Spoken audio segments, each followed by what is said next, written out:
আর এটা ভাবতেই পারে না। একটু দাঁড়া ওকে খাওয়া একটু ফটো তুলবো। রোহন ফোন করছিল ও তো করবে। রোহন এখন টাকা হ্যাঁ জানবি না আমরা জানবি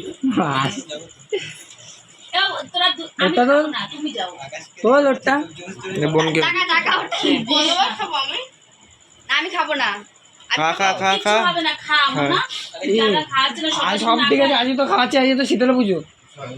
আমি খাবো না শুধু তোরা সবাই তোরা করে গেলো খাচ্ছিস নাকি তা- তোদের তো শীতলা পুজো তোরা তো ইয়ে করতে পারবি না তোদের তো 1 বছর হয়নি তো কি এবার বল তা আগুন তো জ্বালাতে পারবো না। তুই খেয়ে নে তোমরা শীতলা পুজো সাজরা রাম করে না, বাবুকে খাইয়ে দে। খাবে না সিঙ্গুরা কোনো হয়ে থাকবে। ভিডিও করেছিস না এই তো হচ্ছে এই তো ভিডিও চলছে আমি একটু খাইয়ে দিই মারাস না, দেখ তারপর ফোন করতে হবে। একটু দেখে দে একটুখানি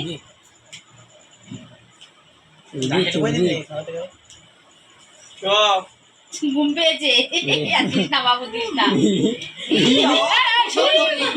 এই বলে সবুজ মুরগি এ মা ওটা সবুজ মুরগি এমন দে এবার ওখানে বস একটু বেলুনটা ফাটাবো বেলুন তো আগে ফাটাতে হয়, এখন ফাটাচ্ছিস। আরে আমার কেন বসবি না বস হয় না।